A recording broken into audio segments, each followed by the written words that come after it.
অবশেষে সূর্য ও দীপা হলো একে অপরের মুখোমুখি। হ্যাঁ বন্ধুরা, আমরা এমনটাই দেখতে পাবো অনুরাগের ছোঁয়া ধারাবাহিকের আগামী পর্বগুলোতে।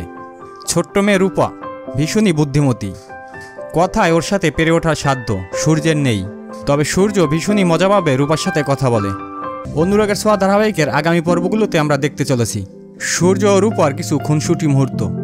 যারা মিশকের নোংরামি দেখতে দেখতে ক্লান্ত, তারা এবার মজা পাবেন সূর্য ও রূপার খুনসুটি মুহূর্তগুলো দেখে। তবে সূর্য জানে না রূপাই হলো দীপার মেয়ে।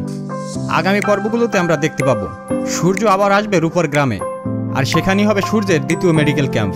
অন্যদিকে রূপা ভীষণ চিন্তিত থাকবে তার মাকে নিয়ে, কারণ দীপার শরীরটা ভালো নেই। মাঝে মাঝেই বুকের বাদিকটা যন্ত্রণা করে ওঠে, সেই ইঞ্জেকশনটার জন্য যেটা একদিন মিশকা ইচ্ছে করে দীপার শরীরে পুশ করেছিল। আর ভালো ডাক্তারবাবু রূপার গ্রামে আসছে বলে রূপা যাবে তার মাকে নিয়ে সেই হেলথ ক্যাম্পে তার মাকে চেক আপ করানোর জন্য। রূপাই সূর্যকে বলবে, এই ভালো ডাক্তারবাবু, আমার মায়ের শরীরটা খুব খারাপ, আমার মায়ের শরীরটা সারিয়ে দাও না। আমার মায়ের শরীরটা সারিয়ে দিলে আমি তোমাকে কাকুর বাগানের পেয়ারা পেরে খাওয়াবো। মিষ্টি রূপার কথা রাখবে সূর্য। তবে কি হবে আগামী পর্বে? সূর্য যখন দীপার মুখোমুখি হবে, সূর্য কি আবারও দীপাকে অপমান করবে, নাকি রূপাই এবার সূর্যকে সোজা পথে এনে তার বাবা মায়ের মিল করাবে? কমেন্ট করে জানাও।